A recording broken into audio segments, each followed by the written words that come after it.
और धनबाद से बड़ी खबर, जहां के पाथरडी में आज सुबह तेज आवाज के साथ गोफ बन गया। ईदगाह मोहल्ले में बने इस गोफ से जहरीली गैस निकल रही है, जिससे आसपास के लोग परेशान हैं। ईदगाह मोहल्ले के लोगों में बीसीसीएल प्रबंधन के प्रति आक्रोश देखा जा रहा है। बताया जाता है कि पहले भी यहां गोफ बना था, लेकिन बीसीसीएल ने खाना पूर्ति के लिए गोफ को भर दिया था और आज सुबह बारिश के साथ ही गोफ फिर से बन गया। यह अधिकारी को जानकारी डीके मिश्रा मैनेजर को दे चुके हैं हम लोग, और ये पूर्वक आग है जो कि 1 साल पहले मैनेजमेंट इसको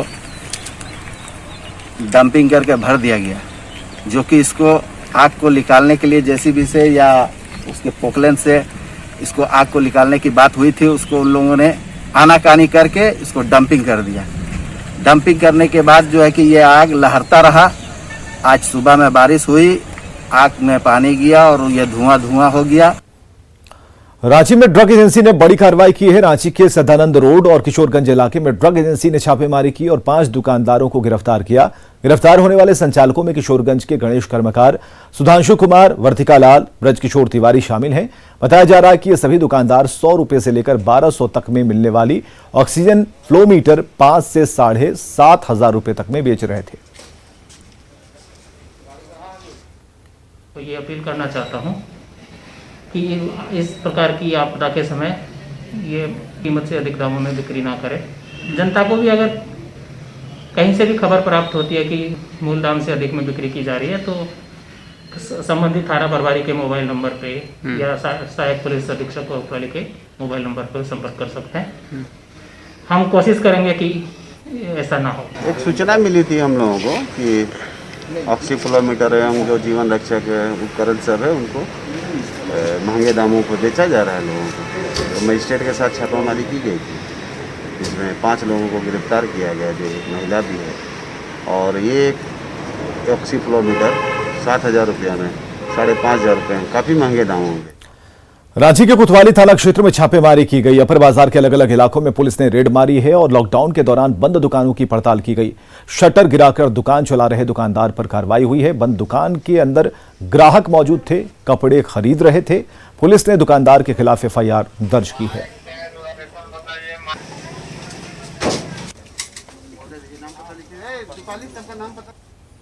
रांची के बेड़ो थाना क्षेत्र में सरकारी गाइडलाइंस का उल्लंघन करने पर एक कपड़े की दुकान को सील कर दिया गया। बेड़ो थाना क्षेत्र के गुमला रोड स्थित तिवारी वस्त्रालय नाम की दुकान को सील किया गया। यहां बाहर से शटर बंद कर अंदर दुकान चल रही थी। दुकान के अंदर करीब 20 ग्राहक मौजूद थे। वहीं बाहर खड़ा एक स्टाफ लगातार निगरानी कर रहा था। शिकायत मिलने पर पुलिस ने रेड मारी तो पूरा खेल सामने आ गया। पुलिस ने खरीदारी कर रहे लोगों को चेतावनी देकर छोड़ दिया है। वहीं दुकान के संचालक सुरेंद्र तिवारी और उसके बेटे को हिरासत में लेकर दुकान को सील कर दिया गया। दुकानदारों के द्वारा जो यहाँ के लोगों से हमको बार बार शिकायतें प्राप्त हो रही थी। मतलब इस शिकायत के आलोक में आज थाना प्रभारी बेड़ो और अदो मेरे द्वारा संयुक्त रूप से औचक निरीक्षण किया गया, जिसके अंतर्गत तिवारी वस्त्रालय में बाहर से ग्रिल बंद था, लेकिन अंदर में 15 व्यक्ति अंदर में कपड़ों की खरीदारी कर रहे थे। अतः उसके दुकान को अगले आदेश तक सील करते हुए प्राथमिकी दर्ज की गई। कोरोना के बढ़ते संक्रमण के बीच ग्रामीण इलाकों में स्वास्थ्य व्यवस्था पूरी तरह से ध्वस्त हो चुकी है। रांची जिले के ग्रामीण इलाकों में सरकारी अस्पताल लोगों का इलाज कर पाने में असफल साबित हो रहे हैं। रांची के चान्हो सामुदायिक स्वास्थ्य केंद्र में हालात ही कुछ ऐसे हैं कि एक भी डॉक्टर इस वक्त लोगों के इलाज के लिए नहीं है। चान्हो सामुदायिक स्वास्थ्य केंद्र का जायजा लिया है हमारे सहयोगी अविनाश ने। जब कोरोना का संक्रमण बहुत तेजी के साथ पांव पसार रहा है, तब रांची जिले के चान्हो प्रखंड में लोगों के लिए उपचार की कोई व्यवस्था नहीं है। आपको जानकर यह हैरानी होगी कि जिस जगह पर मैं खड़ा हूं, ये चान्हो सामुदायिक स्वास्थ्य केंद्र है और यहां एक भी डॉक्टर नहीं है। वैसे तो 6 डॉक्टर यहां इस अस्पताल के लिए उनके नाम दर्ज हैं, लेकिन उसमें से 2 जो जानकारी दी जा रही है, 2 डॉक्टर ऐसे हैं जो पॉजिटिव हो चुके हैं। बाकी जो 4 डॉक्टर बचे हैं उन्हें रांची जिला मुख्यालय में योगदान के लिए बुला लिया गया है। और ये वो वार्ड है जिसकी मैं चर्चा कर रहा था। आप देख सकते हैं कि यहाँ बेड तो तैयार है, लेकिन इस बेड पर ना तो मरीज हैं और ना ही मरीज को देखने वाले डॉक्टर हैं। ये दीदी लोग हैं, एएनएम हैं। दीदी लोग को आप जानते हैं क्या? दीदी आपका क्या काम है, जरा बताइए। आप क्या करती हैं? फील्ड में काम करते हैं। फील्ड में मतलब क्या करना है आप? वैक्सीन टीकाकरण। तो अभी आप यहाँ नहीं रहती, आप अभी बाहर चली जाइएगा। जी। आप दीदी क्या करती हैं? मेरा कोर्सियन में है और टीकाकरण कोविड इंजेक्शन देने में है मेरा। कोविड इंजेक्शन दे रहे हैं। हम आपसे भी वही सवाल है कि अगर मेरे अंदर कोई लक्षण हो और अगर हम इस अस्पताल में आए हैं, मेरा इलाज कौन करेगा, या आप हमको यहाँ से रांची भेज दीजिएगा?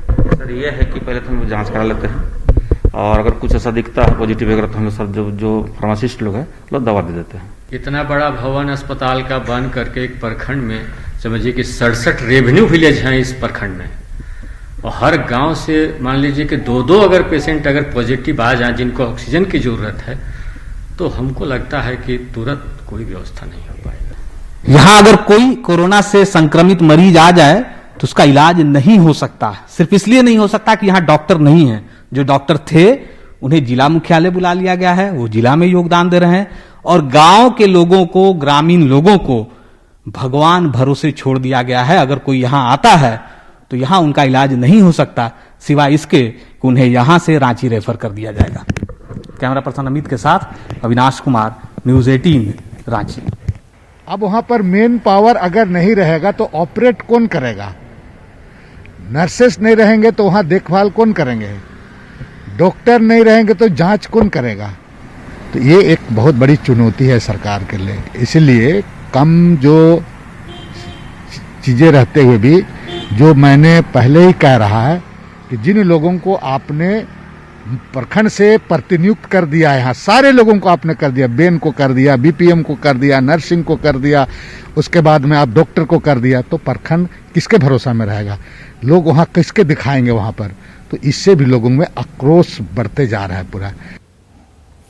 गिरिडीह में शीतलपुर के पूर्व मुखिया फूल देवी के घर के बाहर एक एम्बुलेंस खड़ी धूल फांक रही है, जो करीब 5 साल से बेकार पड़ी है।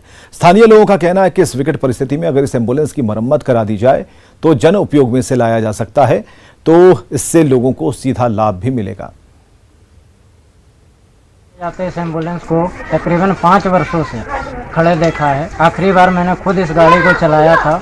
हमारे मित्र निशांत कुमार सिन्हा के पिताजी को लेकर मैं यहाँ से दुर्गापुर तक लेकर गया था इस गाड़ी से, जो कि जनता के काम के लिए लिया गया मुखिया जी के मत से। और वो गाड़ी आज तक इसी तरह सड़ रही है और मुखिया जी के दरवाजे पर है। ये सबसे ज़्यादा सोचनीय बात है कि उनके दरवाजे पर खड़ी होकर इस तरह सड़ाई जा रही है जनता से के मदद से खरीदी गई गाड़ी। चतरा एसपी ऋषभ झा ने एक मिसाल पेश की है। ऋषभ झा ने मजदूर के एक फोन पर उसकी बेटी के लिए रक्तदान करने पहुंच गए। दरअसल चतरा के सिमरिया निवासी तस्लीम अंसारी के 2 बच्चे हैं जो थैलेसीमिया से पीड़ित हैं। उन्हें रोजाना 20 दिन के बाद खून की जरूरत पड़ती है। ऐसे में जब उपायुक्त दिव्यांशु झा और चतरा एसपी ऋषभ झा को पता चला कि पीड़ित को ब्लड नहीं मिल रहा, तो वो अपने दलबल के साथ पहुंचे और सबसे पहले मजदूर के बच्चों के लिए रक्तदान किया और अन्य पुलिस जवानों से स्वैच्छिक रक्तदान करने की आग्रह किया। खासकर कोरोना के समय में चतरा में ब्लड की बहुत शॉर्टेज है, कमी बहुत ज़्यादा है। बहुत सारे लोग ऐसे हैं, बहुत सारे बच्चे ऐसे हैं जिनको तत्काल खून की ज़रूरत है, पर यहाँ पर ब्लड बैंक में खून है नहीं, तो उनको काफ़ी दिक्कत आ रही है। आज मदर्स डे है। इससे ठीक एक दिन पहले कोरोना संक्रमित एक महिला को बोकारो सदर अस्पताल के डॉक्टर ने मदर्स डे का गिफ्ट दिया। बोकारो सदर अस्पताल में कोरोना संक्रमित महिला का सफल प्रसव कराया गया, जिसके बाद से जच्चा बच्चा दोनों की स्थिति सामान्य है। कोरोना पीड़ित महिला काजल कुमारी ने बताया कि कोई भी अस्पताल भर्ती लेना नहीं चाहता था। ऐसे में सदर अस्पताल की मैं आभारी हूं। पॉजिटिव थे, आपको कैसा महसूस हुआ? डिलीवरी हुआ? बहुत अच्छा लगा। डॉक्टर से मन नहीं होती, कन्विंस नहीं करते तो मेरा डिलीवरी भी नहीं हो पाता। यहाँ पे भी बहुत प्रॉब्लम हुआ। 2-3 हॉस्पिटल से तो रिटर्न वापस आ गए, कोई लेना नहीं चाह रहा था। कोविड पेशेंट का हमारे अस्पताल में सफल सिजेरियन कराया और जच्चा बच्चा दोनों सुरक्षित है। इसमें हमारे अस्पताल के सभी कर्मी ने पूर्ण सहयोग। इधर बोकारो पुलिस लाइन में 20 bed oxygen supported Covid care centre की शुरुआत की गई। अगर कोई पुलिस अधिकारी या फिर जवान कोरोना संक्रमित हो जाते हैं तो उनका इलाज यहां तत्काल शुरू हो सकता है।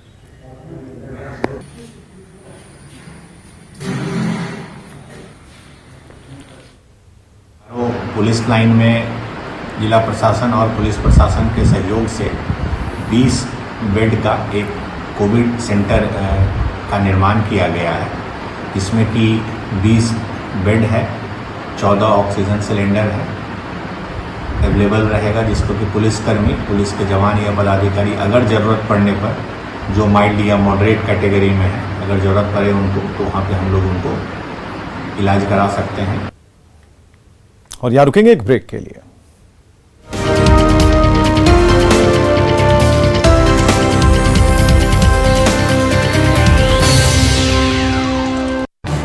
इस न्यूज हेडलाइंस के प्रायोजक पेट सफा आयुर्वेदिक चूर्ण।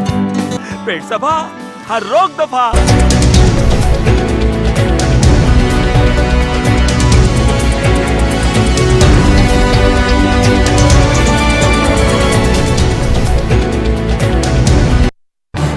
इस न्यूज हेडलाइंस के प्रायोजक पेट सफा आयुर्वेदिक चूर्ण। पेट सफा, हर रोग दफा।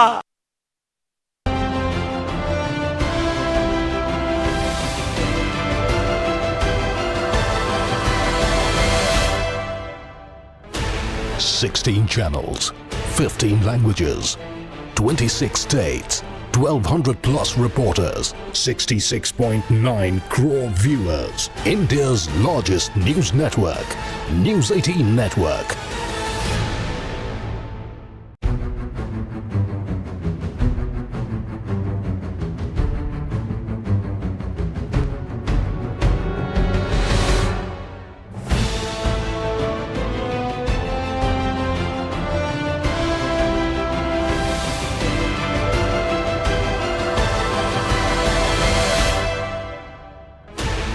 $16 channels, 15 languages, 26 states, 1,200 plus reporters, 66.9 crore viewers. India's largest news network, News 18 Network.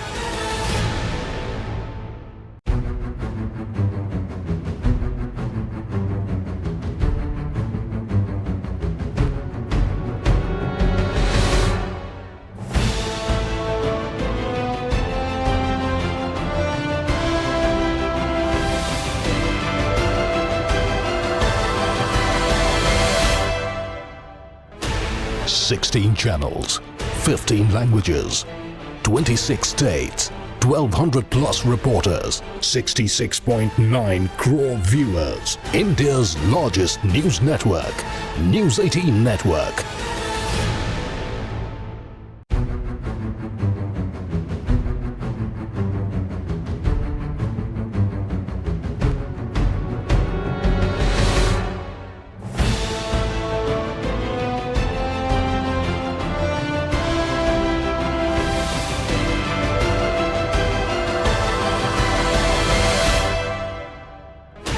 $16 channels, 15 languages, 26 states, 1,200 plus reporters, 66.9 crore viewers. India's largest news network, News 18 Network.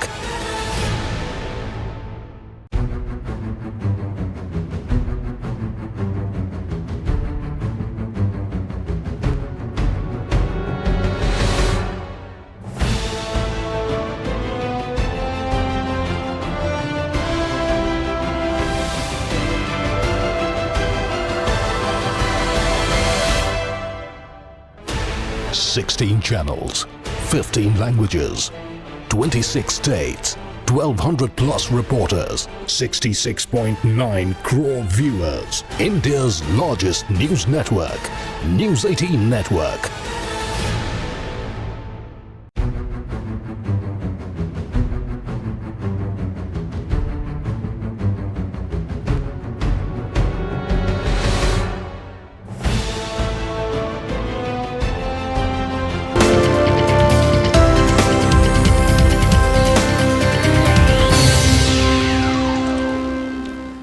खबर है सिमडेगा से, जहां 3 जगहों पर पाइपलाइन ऑक्सीजन सप्लाई के साथ 3 डेडिकेटेड कोविड अस्पताल बन रहा है। कुलेबिरा प्रखंड, ठेठई टांगर प्रखंड समेत सिमडेगा में पाइपलाइन ऑक्सीजन सप्लाई युक्त डेडिकेटेड कोविड अस्पताल बनाने की तैयारी युद्ध स्तर पर जारी है, जो इस महीने के अंत तक तैयार हो जाएगा। डीसी सुशांत गौरव इसके लिए दिन रात लगातार उन जगहों पर जाकर अपनी देखरेख में काम करवा रहे हैं। हम लोग कोलेबिरा में बेहतर और एकदम फोकस तरीके से एक हम लोग पूरा कोविड वार्ड बना रहे हैं। ऑल्दो वो अभी फंक्शनल है, लेकिन ज़्यादा बेहतर तरीके से, ज़्यादा बेहतर ऑक्सीजन सप्लाई इक्विपमेंट और सभी फैसिलिटीज़ के साथ वहाँ करेंगे। ज़्यादा संख्या में वहाँ हमारे नर्सेज होंगे जो ICU इस तरह के जगहों में काम की हुई रहेंगी, उनको वहाँ पर डिप्यूट करना। साथ ही साथ हमारे टीटांगर में भी हम लोग वहाँ 40 बेड का करेंगे। कोशिश ये है कि 10 बेड सेंट्रलाइज ऑक्सीजन सप्लाई से कनेक्टेड हो, दोनों कोलेबिरा में और टीटांगर में। और यहाँ हमारे यहाँ जो अभी है, अगले 3 दिनों में हमारे यहाँ जो 27 बेड वाले कोविड वार्ड है उसको स्टार्ट कर देंगे, सदर अस्पताल से उन्हें शिफ्ट कर देंगे। उसके सिवाय 50 बेड का जो सेंट्रल सप्लाई ऑक्सीजन से हमें, वो भी हम लोग तैयारी कर रहे हैं कि वो इस महीना के अंत तक पूरी तरह से। झारखंड में कोरोना संक्रमण के बीच स्वास्थ्य सुविधा सप्ताह चल रहा है। आंशिक लॉकडाउन के बीच गरीबों के लिए सरकार की तरफ से चलाई जा रही दाल भात योजना वरदान साबित हो रही है। रांची में दाल भात योजना के तहत चल रहे स्टॉल पर बड़ी संख्या में लोग आ रहे हैं और 5 रुपए चुकाकर भर पेट खाना खा रहे हैं। रांची के अलग अलग हिस्सों में फिलहाल दाल भात योजना संचालित हो रही है और एक आंकड़े के मुताबिक एक स्टॉल पर 250 से 300 लोग बड़े ही चाव से खाने का आनंद ले रहे हैं। आ जाएं। ठीक लगा? ठीक लगा। कहा यहाँ क्यों खाने आए? होटल बंद है तो सब बंद है। हाँ, तब इधर आए हैं। क्या नाम है आपका? सीमा। सर होटल सारे बंद है, बिहार से आए हैं, कबाड़ी चुनते हैं। यहाँ खाना हमको मस्त मिलता है, इसलिए यहाँ पे आते हैं, खाना खाते हैं। और सारे होटल बंद हैं, तब गरीब आदमी कहाँ जाएंगे? कोई हम लोग का खाना 8 बजे 8:30 बजे तक तैयार हो जाता है जी।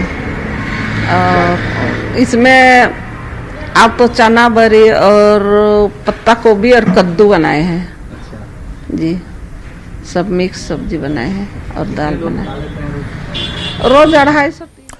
और देवघर सदर अस्पताल स्थित रेड क्रॉस सोसाइटी की बिल्डिंग में ऑक्सीजन बैंक की स्थापना की गई है। देवघर डीसी मंजुनाथ भजंत्री के द्वारा ऑक्सीजन बैंक का फीता काटकर शुरुआत की गई।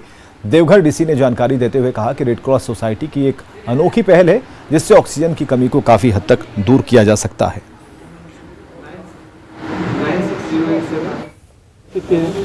यहाँ इलेक्टेड मेंबर्स के द्वारा बहुत ही अच्छा पहल शुरू किया है।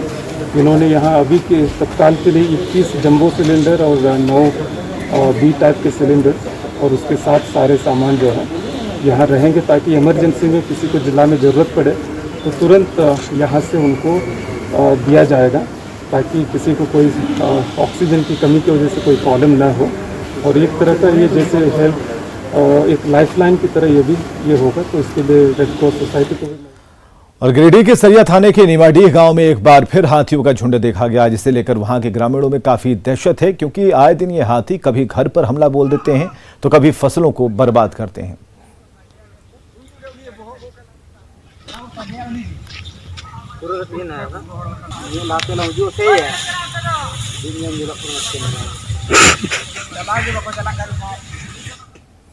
पाकुड़ और साहिबगंज के बाद हाथी गोड्डा के सुंदर पहाड़ी इलाके में पहुंच गए हैं। आज सुबह हाथी सुंदर पहाड़ी के डुमरी हाट में दिखा, जिसके बाद ग्रामीणों ने उन्हें खदेड़ दिया। बाद में लोगों ने इसकी सूचना वन विभाग और स्थानीय लोगों को दी है। आगे आगे हाथी और पीछे पीछे लोगों का हुजूम। हाथी के पीछे लगे झुंड में बड़ों के साथ साथ बच्चे भी शामिल हैं।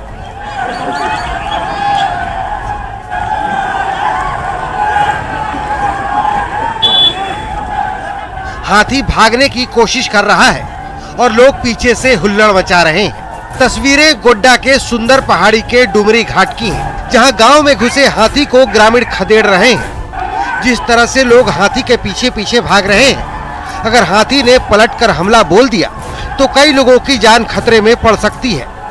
दरअसल 2 दिन पहले इसी हाथी ने साहिबगंज में 2 लोगों को कुचलकर मार डाला था। उससे पहले पाकुड़ में भी यह हाथी आतंक मचा चुका है। ऐसे में लोगों को हाथी के पीछे हुल्लड़ नहीं, बल्कि हाथी से बचने की जरूरत है। और खबरें लगातार जारी हैं, बने रहिए हमारे साथ।